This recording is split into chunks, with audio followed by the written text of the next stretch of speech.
بسم اللہ الرحمن الرحیم۔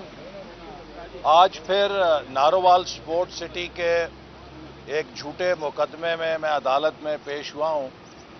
تقریباً 3 سال ہو گئے ہیں اس حکومت کے نام نہاد احتساب کی انتقامی کارروائیوں کو چلتے ہوئے، اور آج پاکستانی قوم دیکھ چکی ہے کہ 3 سال بعد بھی سوائے کہانیوں کے، افسانوں کے اور الف لیلا کی داستانوں کے ان کے پاس کوئی ٹھوس کیس موجود نہیں ہے۔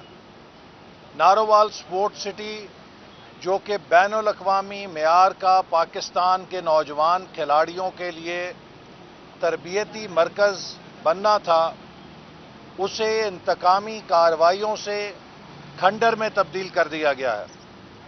جن لوگوں نے ان قومی منصوبوں کو تباہ کیا ہے وہ حکومت میں بیٹھے ہیں، اور جنہوں نے پاکستان کی ترقی کے منصوبے بنائے وہ عدالتوں میں اس طرح پیش ہو کر ان کی کردار کشی کی جا رہی ہے، ان کو اذیتوں سے گزارنے کی کوشش کی جا رہی ہے، لیکن ہم ان ہتھ کنڈوں سے دبنے والے نہیں ہیں۔ یہ حکومت جو جعلی حکومت ہے، جو نااہل حکومت ہے، 4 سال ہونے کو ہیں، 4تھے سال میں داخل ہو گئی ہے۔ جو حکومت 4تھے سال میں بھی اپنی ناکامیوں پہ پردہ ڈالنے کے لیے پچھلی حکومت پہ الزام تراشیاں کرے، کیا وہ نالائق ہوتی ہے، ناسمجھ ہوتی ہے، یا نااہل ہوتی ہے، یا تینوں ہوتی ہے؟ یہ سروے جب میں نے کیا تو 75% لوگوں نے کہا کہ وہ تینوں ہوتی ہے، یعنی وہ نالائق بھی ہے، وہ نااہل بھی ہے، وہ ناسمجھ بھی ہے۔ اس حکومت کے پاس ہر مشکل، ہر بحران، ہر ناکامی کا ایک ہی جواب ہے کہ جی پچھلی حکومت یہ کر گئی۔ پچھلی حکومت تو ہنستا بستا پاکستان ان کے حوالے کر کے گئی تھی، آج اس پاکستان کو تباہ اور برباد کر دیا ہے، اور اب انہیں شکست نظر آ رہی ہے۔ پچھلے 10 ضمنی انتخابات میں پی ٹی آئی کی حکومت کو عبرتناک شکست ہوئی ہے، اور اگلے الیکشن میں شکست سے بچنے کے لیے یہ الیکشن کمیشن کو ناکارہ کرنا چاہتے ہیں۔ یہ انتخابی قوانین میں اپنی من پسند ترامیم کرنا چاہتے ہیں۔ یہ ووٹرز لسٹوں کو اپنے قبضے میں لینا چاہتے ہیں۔ یہ الیکٹرانک ووٹنگ مشینوں میں چپ لگا کر ان سے آر ٹی ایس والے نتیجے حاصل کرنا چاہتے ہیں، اور جب اپوزیشن ان سے سوال پوچھتی ہے تو ان کے پاس کوئی جواب نہیں ہے۔ جب الیکشن کمیشن ان کو آئین کی شقوں کا حوالہ دے کر یہ بتاتا ہے کہ آپ آئین میں سادہ اکثریت سے تبدیلی نہیں کر سکتے، تو یہ الیکشن کمیشن کو دھمکاتے ہیں، ڈراتے ہیں۔ میں وفاقی وزیر اطلاعات کے ان بیانات کی پرزور مذمت کرتا ہوں جس سے انہوں نے الیکشن کمیشن کو دھونس دینے کی کوشش کی ہے، الیکشن کمیشن کو دھمکانے کی کوشش کی ہے، الیکشن کمیشن کو للکارا ہے، الیکشن کمیشن کو اپنے سیاست کا نشانہ بنانے کی کوشش کی ہے۔ الیکشن کمیشن ایک آئینی قومی ادارہ ہے۔ ہم ہمیشہ سے اس موقف پہ رہے ہیں کہ الیکشن کمیشن کو آزاد خود مختار ادارے کی حیثیت میں مضبوط ہونا چاہیے۔ یہ الیکشن کمیشن کو نیب بنانا چاہتے ہیں۔ یہ پاکستان کے ہر قومی ادارے کو نیب کی طرح تابع دار کرنا چاہتے ہیں۔ یہ چاہتے ہیں کہ ایف آئی اے بھی نیب والا کام کرے، اینٹی کرپشن والے بھی نیب کی طرح ان کی انگلیوں پہ ناچیں، اور الیکشن کمیشن بھی نیب کی طرح ان کی انگلیوں پہ ناچے تو وہ ٹھیک ہے۔ اگر ان کی غلطیوں کی نشاندہی کرے تو الیکشن کمیشن جو ہے وہ غلط ہے. میں سمجھتا ہوں کہ یہ رویہ کہ جس سے آپ قومی اداروں کو بلی کریں، آپ قومی اداروں کو دھمکائیں، یہ پاکستان میں انتظامی انارکی پیدا کرنے والا رویہ ہے. انہوں نے ایک ایک کر کے تمام قومی اداروں کو تباہ کر دیا ہے. پارلیمنٹ ربر سٹیمپ بن چکی ہے. احتساب کے ادارے کو انہوں نے گھر کی لونڈی بنا دیا ہے. عدلیہ پر یہ حملے کر رہے ہیں. پاکستان کے ہر ادارے کو انہوں نے اپنی جاگیر بنا رکھا ہے. بیوروکریسی کے اندر من پسند تبادلے کیے جاتے ہیں. ایک ایک سال میں 4 سیکٹری 6 افسران تبدیل کر کے ہر افسر کو بے یقینی سے دوچار کر رکھا ہے، جس سے ملک کا نظام تباہ اور برباد ہو چکا ہے. جو بجٹ پیش کیا ہے اس میں نہ مہنگائی کا حل ہے نہ بے روزگاری کا حل ہے. آج پاکستان کے 2 سب سے بڑے مسئلے مہنگائی اور بے روزگاری ہیں، لیکن حکومت نے جو بجٹ پیش کیا ہے اس سے مہنگائی بھی بڑھے گی، بے روزگاری بھی بڑھے گی. یہ صرف بجٹ حکومت کے وزیروں کی جیبوں کا حل پیش کرتا ہے. حکومت کے وزیر دونوں ہاتھوں سے پاکستان کو لوٹ رہے ہیں. ابھی گڈانی میں جو شپ آیا ہے وہ اس حکومت کی کرپشن کا ایک اور منہ بولتا ثبوت ہے.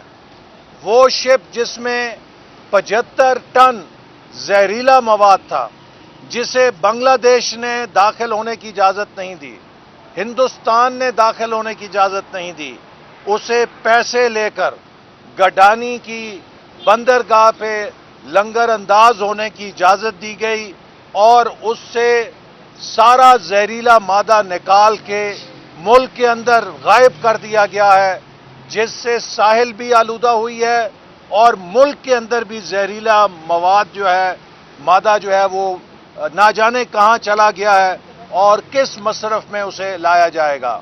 یہ حکومت اس وقت ملک کو کنگال کر چکی ہے اور قومی سلامتی کے لیے خطرہ بن گئی ہے. ان کی حالت یہ ہے کہ ان کو $1 ارب کا قرضہ دو اور ان سے جو چاہے کاغذ پہ لکھوا لو.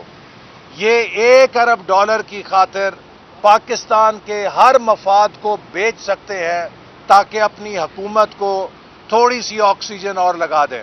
تو اس لیے ان حکمرانوں کا برسر اقتدار رہنا خطرے کی گھنٹی ہے. اور اب پی ٹی آئی کے اپنے MN یہ بات برملا کہہ رہے ہیں کہ جتنی کرپشن پاکستان میں آج ہے اتنی کبھی نہیں تھی. یہ اپوزیشن نہیں کہہ رہی، یہ پی ٹی آئی کے اپنے اراکین کہہ رہے ہیں کہ اس حکومت نے کرپشن کی اور کرپٹ مافیاز کی سرپرستی کر کے ملک کو تباہ اور برباد کر دیا ہے اور ہمارے خلاف یہ جھوٹے مقدمے بنا رہے ہیں. میں چیلنج کرتا ہوں کہ یہ جو مقدمے ہمارے خلاف چلائے جا رہے ہیں، احتساب عدالت کی کارروائی کو ٹی وی پہ چلایا جائے تاکہ قوم دیکھے کہ کس طرح کے بھونڈے، کس طرح کے 2 نمبر کیس انہوں نے 2 بھی نہیں بلکہ 100 نمبر کیس ہمارے خلاف بنا کے ہماری کردار کشی کر رہے ہیں.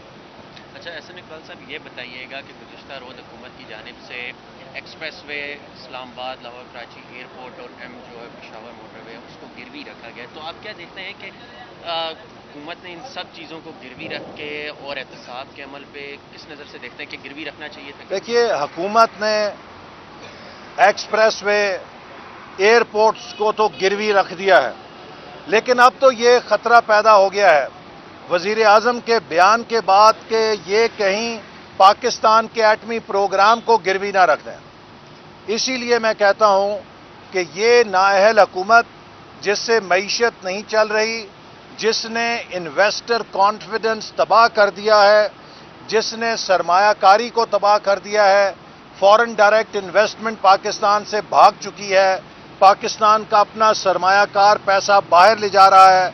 چونکہ ہر کسی کو یہ دھمکا کے پیسے بٹورتے ہیں انہوں نے اب FBR کو نیب بنانے والے اختیارات دے دیے ہیں کہ FBR کے افسران کسی بھی بزنس مین کو، تاجر کو بلا کے گرفتار کر سکتے ہیں اور پاکستان کے بزنس مین اور پاکستان کے تاجروں کے خلاف بدترین انتقامی کارروائی اور بھتہ خوری شروع ہو جائے گی جو ادارے کی سطح کے اوپر ہوگی۔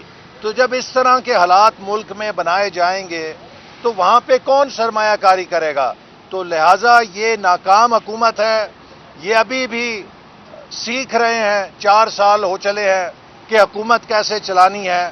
پاکستان کوئی پرائمری سکول نہیں ہے حکمرانی کا کہ جہاں پر آپ نے قاعدے پھاڑنے ہیں اور تعلیم حاصل کرنی ہے۔ یہ ایک ایٹمی طاقت ہے۔